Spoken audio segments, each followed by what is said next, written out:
गांव की एक संकरी गली में मिट्टी और फूस से बना एक छोटा सा घर था।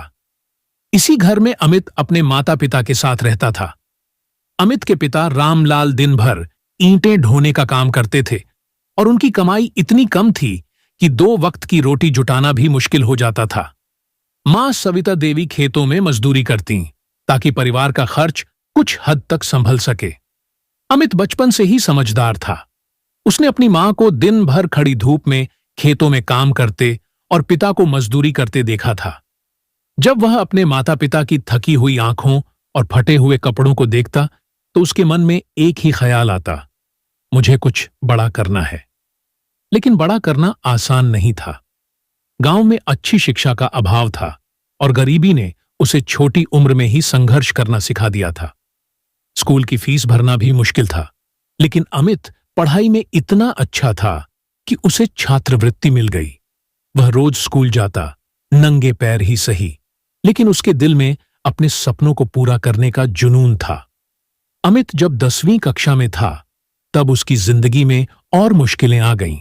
उसके पिता की तबीयत अचानक खराब हो गई और वे काम पर नहीं जा पाए। घर की आर्थिक स्थिति और बिगड़ गई। कई बार ऐसा भी हुआ जब खाने के लिए सिर्फ एक समय का भोजन ही बनता था। लेकिन अमित ने हार नहीं मानी। उसने छोटे मोटे काम करने शुरू किए। वह सुबह स्कूल जाता और शाम को गांव में बच्चों को ट्यूशन पढ़ाता। इसके बदले में उसे कुछ पैसे मिलते जिससे वह अपनी किताबें खरीदता और परिवार की मदद करता। गांव के बाकी बच्चे खेलते थे, लेकिन अमित अपने कमरे में बैठकर किताबों में खोया रहता। उसकी मेहनत का नतीजा यह हुआ कि उसने पूरे जिले में 10वीं की परीक्षा में टॉप किया। स्कूल के प्रिंसिपल ने उसे आगे की पढ़ाई के लिए शहर के एक अच्छे स्कूल में दाखिला दिलाने में मदद की। लेकिन अमित के लिए यह सफर आसान नहीं था। शहर में आकर उसने पहली बार महसूस किया कि गरीब होना कितना कठिन होता है। उसके सहपाठी महंगे कपड़े पहनते, अच्छी किताबें खरीदते, लेकिन उसके पास इतना भी नहीं था कि वह एक नई यूनिफॉर्म ले सके। कई बार उसे खाली पेट सोना पड़ता, लेकिन उसकी आंखों में आईएएस बनने का सपना जिंदा था। 12वीं के बाद अमित को एक अच्छे कॉलेज में दाखिला मिल गया, लेकिन फीस भरना एक बड़ी चुनौती थी। उसने कॉलेज में दाखिले के बाद भी अपनी ट्यूशन पढ़ाने की नौकरी जारी रखी। अमित ने जब पहली बार यूपीएससी परीक्षा के बारे में सुना तो उसे लगा कि यही वह रास्ता है जिससे वह अपनी और अपने परिवार की जिंदगी बदल सकता है। उसने ठान लिया कि वह आईएएस बनेगा। लेकिन यूपीएससी की परीक्षा आसान नहीं होती। इसमें लाखों लोग बैठते हैं और सिर्फ कुछ ही लोगों का चयन होता है। अमित के पास कोचिंग के लिए पैसे नहीं थे, इसलिए उसने पुरानी किताबों से ही पढ़ाई शुरू कर दी। पहले प्रयास में वह प्रीलिम्स भी पास नहीं कर सका। दूसरा प्रयास दिया, तब भी असफलता मिली। लेकिन उसने हार नहीं मानी। वह दिन रात पढ़ता, घंटों लाइब्रेरी में बैठा रहता और नोट्स बनाता। कई बार ऐसा भी हुआ कि उसे खुद पर शक हुआ, लेकिन जब भी वह अपनी मां के मेहनत से भरे हाथों को देखता तो उसे और ताकत मिलती। उसने तीसरी बार यूपीएससी परीक्षा दी।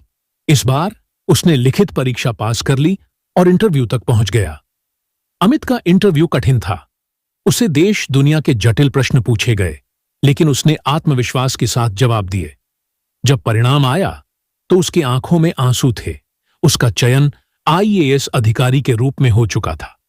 जिस गांव में लोग उसे मजदूर का बेटा कहकर चिढ़ाते थे, वही लोग अब उसकी तारीफ कर रहे थे। जब वह आईएएस अधिकारी बनने के बाद पहली बार गांव लौटा तो पूरा गांव उसे देखने उमड़ पड़ा। उसके माता पिता की आंखों में खुशी के आंसू थे। आज उनका बेटा उनकी गरीबी से ऊपर उठ चुका था और अब वह दूसरों की मदद करने की स्थिति में था। अमित ने अपनी सफलता को केवल अपने तक सीमित नहीं रखा। उसने गांव में एक स्कूल और एक लाइब्रेरी बनवाई ताकि कोई भी बच्चा शिक्षा से वंचित न रहे। सीख, एक बिंदु संघर्ष जीवन का हिस्सा है, लेकिन अगर हिम्मत और मेहनत हो तो कोई भी कठिनाई आपको रोक नहीं सकती। शिक्षा सबसे बड़ी ताकत होती है। गरीब से गरीब इंसान भी पढ़ाई के दम पर अपनी तकदीर बदल सकता है। कभी भी हार मत मानो। जब तक आप कोशिश करते रहेंगे, सफलता आपके कदम चूमेगी। अपने सपनों पर विश्वास रखो। अगर आप खुद पर भरोसा करेंगे तो पूरी दुनिया आपकी मदद करने लगेगी। कठिनाइयां चाहे जितनी भी हो, अगर आप मेहनत और लगन से जुटे रहें तो सफलता जरूर मिलेगी।